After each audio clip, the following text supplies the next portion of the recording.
ನಮಸ್ತೆ ವೀಕ್ಷಕರೇ, ಚಾರ್ವಕ ಸುದ್ದಿವಾಹಿನಿ ನಿಮಗೆ ಸ್ವಾಗತ. ಇವತ್ತು ನಿಮಗೆಲ್ಲ ಗೊತ್ತಿರದೆ ಇಡೀ ಜಗತ್ತಿನ ಗಮನ ಸೆಳೆದಿರುವಂಥ ಮತ್ತು ಭಾರತದ ಯುವಜನರ ಒಂದು ಏದೆಸರು ಬಿಡುವಂಥ ಅವರ ಕುತೂಹಲಕ್ಕೆ ಕಾರಣವಾಗಿರ್ತಕ್ಕಂಥ ಕ್ರಿಕೆಟ್ T20ಯ ಫೈನಲ್ ಮ್ಯಾಚ್ ನಡೀತಾ ಇದೆ. ಗುಜರಾತಿನ ಅಹಮದಾಬಾದಿನ ಪ್ರಧಾನಿ ನರೇಂದ್ರ ಮೋದಿ ಅವರ ಕ್ರೀಡಾಂಗಣದಲ್ಲಿ ಇವತ್ತು ನ್ಯೂಜಿಲೆಂಡ್ ವರ್ಸಸ್ ಭಾರತ ತಂಡ ಹಣಾಹಣಿ ಮಾಡ್ತಾಯಿದೆ. ಇದು ಫೈನಲ್ ಪಂದ್ಯ. ಈಗಾಗಲೇ ಭಾರತ ಪಂದ್ಯ ಮೊನ್ನೆಯಷ್ಟೇ ಬಹಳ ರೋಚಕವಾದಂಥ ಜಯವನ್ನು ಇಂಗ್ಲೆಂಡ್ ಎದುರುಗಡೆ ಪಡೆದಿತ್ತು. ಇವತ್ತು ಈ ಒಂದು ರೋಚಕ ಪಂದ್ಯವನ್ನು ಸಾಗರದ ಜನತೆ ವೀಕ್ಷಿಸಲಿ ಅಂತ ಹೇಳಿಬಿಟ್ಟು ಕಾಂಗ್ರೆಸ್ನ ಯುವ ಮುಖಂಡರಾದಂಥ ನಮ್ಮ ಬೇಳೂರು ಅಶೋಕ್ರವರು ಮತ್ತು ಅವರ ಗೆಳೆಯರೆಲ್ಲ ಸೇರಿಕೊಂಡು ಈ ಒಂದು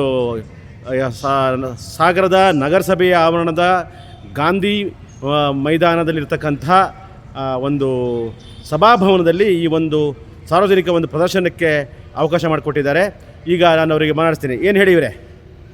ಸರ್ ನಮಸ್ತೆ. ನಮಸ್ಕಾರ.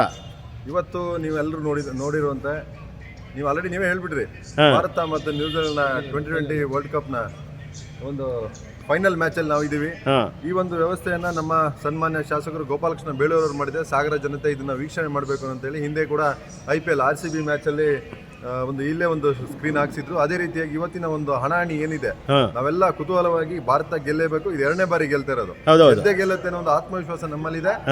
ಅದಕ್ಕಾಗಿ ಸಾಗರ ಜನರು ಎಲ್ಲ ಕೂತು ನೋಡ್ಬೇಕು ಅನ್ನೋ ಒಂದು ಕಾರಣ, ಎಲ್ಲರೂ ಒಟ್ಟಿಗೆ ಕೂತು ನೋಡ್ಬೇಕು, ಎಂಜಾಯ್ ಮಾಡಬೇಕು ಅಂತ, ಸಂಭ್ರಮಿಸಬೇಕು ಅನ್ನೋ ಒಂದು ಕಾರಣಕ್ಕೋಸ್ಕರ ಇಲ್ಲಿ ಒಂದು LED ಸ್ಕ್ರೀನ್ ಹಾಕ್ಬಿಟ್ಟು MLA ಸಾಹೇಬರು ರೆಡಿ ಮಾಡಿಸಿದ್ದಾರೆ. ನಾವೆಲ್ಲ ತಯಾರು ಮಾಡ್ತಾ ಇದೀವಿ. ತಾವೆಲ್ಲರೂ ಕೂಡ ಸಾಗರಿಕರು ಏನಿದ್ದೀರಾ ಎಲ್ಲ ಕೂಡ ಬಂದು ಎಲ್ಲ ಒಟ್ಟಿಗೆ ವೀಕ್ಷಣೆ ಮಾಡ. ಏನು ಭಾರತ ಏನು ಗೆಲ್ಲುತ್ತೆ ಆ ಸಂಭ್ರಮದ ಎಲ್ಲರೂ ಭಾಗಿಯಾಗೋಣ ಅಂತ ನಾನು ಎಲ್ಲರಲ್ಲೂ ಮನವಿ ಮಾಡ್ಕೊತೀನಿ. ಸ್ನೇಹಿತರೆ, ಈಗಾಗಲೇ ಟಾಸ್ ವಿನ್ ಆಗಿದೆ, ನೀವೆಲ್ಲ ಗಮನಿಸ್ತಾ ಇದ್ದೀರಿ. ನ್ಯೂಜಿಲೆಂಡ್ ಅವರು ಟಾಸನ್ನು ಗೆದ್ದಿದ್ದಾರೆ. ಎಲ್ಲರೂ ಕೂಡ ಬೌಲಿಂಗನ್ನು ಆಯ್ಕೆ ಮಾಡ್ಕೊಂಡಿದ್ದಾರೆ ನ್ಯೂಜಿಲೆಂಡ್ರವರು.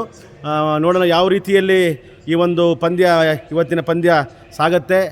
ಲಕ್ಷಾಂತರ ಜನ, ಕೋಟ್ಯಾಂತರ ಜನ ಕ್ರಿಕೆಟ್ ಪ್ರೇಮಿಗಳಿಗೆ ಯಾವ ಥರದ ಒಂದು ಕ್ರಿಕೆಟ್ ಹಬ್ಬವನ್ನು ಉಣಿಸ್ತಾರೆ ಇವರು ಅನ್ನೋದನ್ನು ನೋಡೋಣ. ಎಲ್ಲರಿಗೂ ನಮಸ್ಕಾರ.